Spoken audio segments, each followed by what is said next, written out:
Welcome back in my YouTube channel Z A speaks. जी आज जो हमारा टॉपिक है कि वो ये है कि जी हम पाकिस्तान मिलिट्री में एक क्लर्क कैसे बन सकते हैं, उसका क्राइटेरिया क्या है, उसका प्रोसेस क्या है, किस तरीके से हम अप्लाई कर सकते हैं, कौन से डॉक्यूमेंट्स होने चाहिए, कितनी तालीम होनी चाहिए, कितने % नंबर होना चाहिए, कितना कद होना चाहिए और बहुत से सवाल जो आपके जहन में गूंज रहे होंगे। जी आज हम उनका आपको सवालों का जो है इस वीडियो में जवाब देंगे।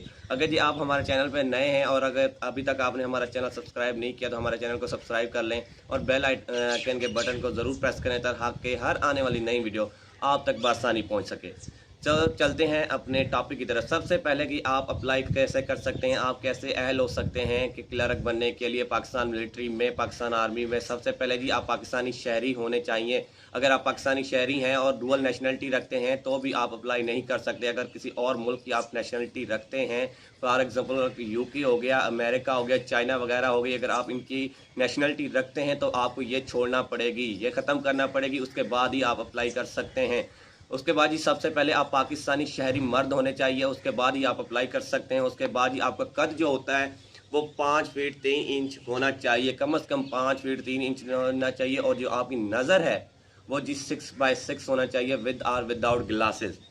आपकी जो तालीम है वो जी इंटरमीडिएट 12 FA/FSC इक्वलेंट होनी चाहिए। जी आपके जो कंप्यूटर डिप्लोमा है उनको, जिनने कंप्यूटर डिप्लोमा किया हुआ है, जिनको चलाना आता है कंप्यूटर, उनको तरजीह दी जाती है। उसके बाद जी शहदा के जो बच्चे होते हैं, शहदा के जो लवाहिकीन होते हैं, ज़ख्मी जो होते हैं, उनके जो लवाहिकीन होते हैं जी उनको रियायत हासिल होती है, कद में भी रियायत हासिल होती है और जी तालीम में नंबर्स में भी जो है वो रियायत हासिल होती है। जी वो 50% भी अप्लाई कर सकते हैं और जो उनको जो एज होती है उनमें भी 1-2 साल की जो है वो उनको एज रिलेशन दी जाती है, जो है वो जो है ना मिलिट्री रूल्स के मुताबिक। उसके बाद जी स्टेप दूसरा आता है कि जी आपने अप्लाई कैसे करना है। अप्लाई जी आप 2 तरीक़ों से कर सकते हैं। सबसे पहला तरीका जो है जी वो है कि आप ऑनलाइन अप्लाई कर सकते हैं, घर बैठे ही आपका अप्लाई कर सकते हैं। जी आपका डोमिसाइल, बे फॉर्म, शनाख्ती कार्ड वगैरह जो है अटेस्टेड होना चाहिए, किसी सरकारी ऑफिसर से स्टम्प लगी होनी चाहिए, वो साइन होना चाहिए। उसके बाद जी आप वो सारे सामने लेकर बैठेंगे। जी आप जो है एक वेबसाइट होती है वो वेबसाइट जो मैं अपने बायो डिस्क्रिप्शन के लिंक, उसका लिंक जो है डिस्क्रिप्शन में दे दूंगा, उस पर जाकर आप अप्लाई कर सकते हैं। जी आपने सामने आ गए जी, अपने डॉक्यूमेंट सामने रखे जी, वो वेबसाइट पे आए जी, वो फॉर्म आ जाता है जिस पे आपने अप्लाई करना होता है। अपने डॉक्यूमेंट्स जो सामने रख लेने जी, आपने प्रॉपर तरीके से वो जो जो आपसे इंफॉर्मेशन मांगता है जी वो इंफॉर्मेशन आपने उसको देनी है जी। वो सबमिट कर दिया जी। दूसरा तरीका है जी आप किसी भी करीबी सेंटर पे जाके जो है अप्लाई कर सकते हैं। किसी करीबी सेंटर पे जाएंगे, अपनी असली असनाद लेकर जाएंगे, साथ ही अटेस्टेड साथ लेके जाएंगे, HEC अप्रूव्ड होने चाहिए, वो आप साथ लेकर जाएंगे और वहाँ जाकर आप अप्लाई कर सकते हैं। उसके बाद जी आपने अप्लाई कर लिया जी, उसके बाद जो है डिफाइंड रूरल एरियाज़ जो होते हैं, सिंध, फाटा, KPK, बलोचिस्तान के जो बच्चे होते हैं जिन्होंने मैट्रिक जो है उनके एग्ज़ाम बोर्ड चेक नहीं करता बल्कि उन्हें एक लोकल स्कूल से मैट्रिक किया हुआ होता है, उनको भी जी रियायत हासिल होती है, वो भी 50% पे अप्लाई कर सकते हैं। उसके बाद जी आप अपने सारे डॉक्यूमेंट साथ लेकर जाएंगे। उसके बाद आपको एक मैसेज आएगा जी, उसके साथ साथ आप एक जो है डॉक्यूमेंट साथ लेकर इस करीबी सेंटर पे जहां आपको बुला लिया जाता है टेस्ट के लिए, आप वहां जाएंगे जी। वहां जाने के बाद जी आपने वहां जाते हैं सबसे पहले जी आपके मसनूआत जो हैं वो ले लेते हैं, आपसे लेकर अपने पास रख लेते हैं। अगर आप पास हो जाते हैं वो उनके पास ही रहते हैं। अगर जी आप फेल हो जाते हैं तो वो आपको वापस कर दिए जाते हैं और उन पे एक स्टंप लगा दिया जाता है। उसके बाद ये आपने कौन से मसनूआत लेकर जाने हैं ये जहन नशीन बात कर लें। फिर कहते हैं कि जी ये ऐसे नहीं हुआ, ये नहीं हुआ, वो नहीं बताया, ये नहीं बताया, डेट चली जाती है और आप 1 साल के लिए फिर पीछे हो जाते हैं। आप 1 साल फिर अप्लाई नहीं कर सकते। आपने सेंटर पे जो लेके जानी है 4 अदद फ़ोटो लेके जानी है, पासपोर्ट साइज, अपना डोमिसाइल, बे फॉर्म, शनाख्ती कार्ड और जो भी असनुआत, सर्टिफिकेट्स वगैरह डॉक्यूमेंट्स हैं वो ओरिजिनल लेके जाने, एक फ़ाइल बना लें, उसमें रख लें, वो आपने साथ लेकर जाना है। उसके बाद ही आपने अप्लाई करना है। उसके बाद ही आपने अप्लाई कर लिया, सबसे पहले जी आपका उसमें जो है इंटेलिजेंट टेस्ट होता है जिसमें 19 क्वेश्चन होते हैं जी। ये बात याद रख लें, आपसे सबसे पहला जो टेस्ट होता है आपने जाकर देना होता है वो जी होता है, वो आपका जो होता है वो इंटेलिजेंट टेस्ट होता है जो 90 मिनट्स में आपने 90 सवाल होते हैं जो 30 मिनट्स में आपने देने होते हैं।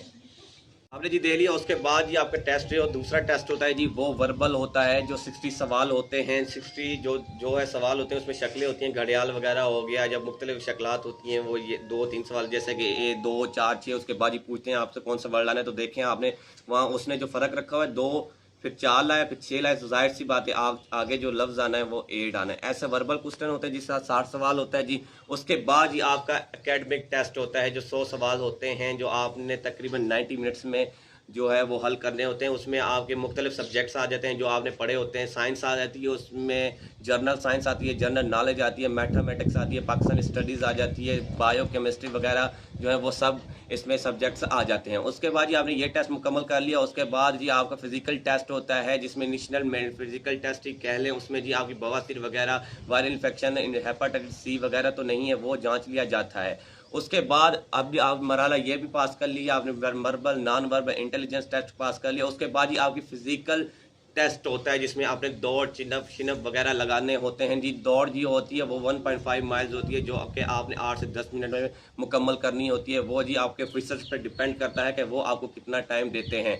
उसके बाद जी ये आपने मरहला पास कर लिया जी। फिर आता है जी चिनअप और पुशअप। चिनअप और पुशअप 20-20 पर मिनट लगाने होते हैं या 2 मिनट होते हैं। इसमें आपने 20-20 चिनअप और पुशअप लगाने होते हैं जी। आपने ये मरहला भी पास कर लिया। उसके बाद जी आता है एक फिर मेडिकल टेस्ट देना होता है आपने, जिसमें जी आपकी मुख्तलिफ जो है टेस्ट लिया जाता है, खून वगैरह का टेस्ट लिया जाता है। वो टेस्ट भी पास कर लिया तो आपको एक बार घर भेज दिया जाता है। उसके बाद जी कुछ दिन बाद आपको दोबारा मैसेज किया जाता है, जो आपको किसी सेंटर में बुला लिया जाता है। वहाँ जाकर जी आपने आप जो है पर्सनैलिटी टेस्ट वगैरह इंटरव्यू देना होता है और पर्सनैलिटी टेस्ट भी देना होता है। वो जो पर्सनैलिटी टेस्ट होता है और जो इंटरव्यू होता है वो जी साइकोलॉजिस्ट होते हैं जो आपका इंटरव्यू लेते हैं। सबसे पहले जी आपका जो है पर्सनैलिटी टेस्ट, मेंटल टेस्ट कह लें, वो लिया जाता है। उसमें जी छोटे छोटे सवालात होते हैं जिसका आपने जवाब लिखने होते हैं। उसका जवाब सिर्फ हाँ या ना में लिखना होता है। वो चंद मिनटों का ही जो है टेस्ट होता है। उसके बाद वो पास कर लिया आपने। उसके बाद जी फाइनल इंटरव्यू होता है।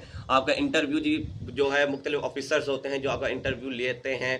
इंटरव्यू के बाद आपने इंटरव्यू भी पास कर लिया जी। इंटरव्यू में पास हो गए, फिर आपको जी शॉर्ट लिस्टेड हो जाते हैं। जो बच्चे पास होते हैं उनकी शॉर्ट लिस्ट कर लिया जाता है, उनकी लिस्ट बनाकर हेडक्वार्टर भेज दी जाती है और आपको एक बार फिर वापस भेज दिया जाता है। अगर आपने ये सब पास कर लिया, आप उनके क्राइटेरिया पे पूरे उतर आए हैं और वो समझते हैं कि आप अहल हैं, आप पास हो गए, ये आप कर सकते हैं, ये सीट आप संभाल सकते हैं, तो आपको कुछ ही दिन में शॉर्ट लिस्ट होकर आपके जो है मैसेज या कॉल लेटर वगैरह आ जाता है और आपको जो फाइनल इंडक्शन भी हो जाती है। आपको मैसेज आता है और जो आपके ट्रेनिंग सेंटर पे बुला लिया जाता है। इसकी बात कर लें कि इनकी ट्रेनिंग कितनी होती है, कितना ड्यूरेशन होता है, क्या क्या ट्रेनिंग होता है जी। इनकी ट्रेनिंग 1 साल होती है। कुछ क्लासेस लेनी होती हैं, कुछ वगैरह मिलिट्री की जो ट्रेनिंग होती है, जो है बुनियादी ट्रेनिंग वगैरह होती है, वो तो आप जानते हैं, वो ट्रेनिंग दी जाती है और क्लासें लेते हैं जी। आप अप्रॉक्सीमेटली 1 साल की ट्रेनिंग होती है। 1 साल के बाद जी आपने पासिंग आउट हो जाती है और मुख्तलिफ पोस्टें आपकी जो है मुख्तलिफ यूनिट्स में आपको पोस्ट कर दिया जाता है। वहाँ जाके अपनी खिदमत सर अंजाम देते हैं जी। इनकी सहूलियात की बात कर लें तो इनकी सहूलियात जी इनको जो है जब क्वार्टर जो है आपके बीपीएस आपके रैंक के मुताबिक आपको क्वार्टर फ्री दिया जाता है जी। आपकी रेलवे टिकट्स जो एयर टिकट्स हैं उनमें आपको 50% रियायत हासिल होती है जी। आपके बच्चों को रियायत हासिल होती है, आपको रियायत हासिल होती है। आपका मेडिकल फ्री होता है, आपका खाना फ्री होता है, आपकी जो वहाँ रहते हैं रहाइश होती है वो भी फ्री होती है। उसके बाद जी आपको ये सब कुछ फ्री मिलता है जी। उसके बाद इनकी तनख्वाह की बात करेंगे, इनकी पेमेंट जो है वो कितनी होती है, पर मंथ कितनी आती है, क्या ये जो शुरुआती है सैलरी वो कितनी शुरू होती है। इनका जी सैलरी पैकेज बहुत हैंडसम अच्छा खासा होता है। 40 से 45 हज़ार रुपये पर मंथ मिलते हैं जी इनको शुरुआत में ही। इसके बाद जी आपके रैंक बढ़ते जाते हैं, प्रमोशन में होते हैं, फिर यूडीसी एलडीसी बन जाते हैं। उसके बाद जी असिस्टेंट सुपरिटेंडेंट एडी वगैरह के आपके रैंक्स जो प्रमोट होते रहते हैं, उस हिसाब से आपकी तनख्वाह जो स्केल वगैरह वो बढ़ते रहते हैं।